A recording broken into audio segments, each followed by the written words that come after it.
Thanks, Mud. Appreciate that. Let's get on with our top story now, and of course, it is one we have been covering for days. We told you on Wednesday that the I-10 would reopen today at noon. We are just about 28 minutes away from that happening. Caltrans said everything on schedule. We have live team coverage today. Angela Monroe, she is out at the I-10 and 86 split, but we begin our team coverage with Julie Bueller. She is right on that bridge, literally, or right in front of it, which is getting ready to open out there at the Tex Wash area Desert Center, about 50 miles from the center of our desert. Jules, fill us in. Everything is on schedule to open at noon, correct? Yeah, pretty remarkable, Dan. In fact, in less than 30 minutes, there should be a bunch of traffic flowing right behind me on the 10 freeway, which is set to reopen at noon today. And of course, that deadline was set by the Caltrans Executive Management Board.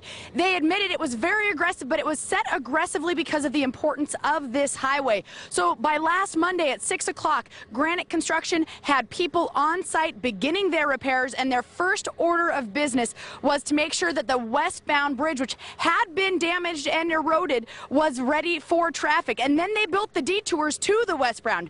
1,500 feet were these detours, and then 2,500 tons of asphalt was required. And get this, 14,000 cubic yards of dirt to fill and create these detours. Officials said it was 3 weeks worth of work jam-packed into 3 days. And oh yeah, the price tag, a cool $5 million in estimated funds just for this project alone. Now, the eastbound repair is a whole nother price tag, and the $2 million from the emergency fund was a, quote, down payment for that bridge to be rebuilt. Officials complimented one another on the cooperation between local, state, and federal agencies, as well as the private sector. Supervisor John Benoit said that he doesn't think traffic is going to be a problem, although there is speculation it could be. He doesn't believe that with the slowing of the slowing to 45 miles an hour, that it will be a problem. Of course, that is yet to be seen, but he was rather resolute, Dan, County Supervisor John Benoit, in his optimism that this thoroughfare will be once again a main thoroughfare.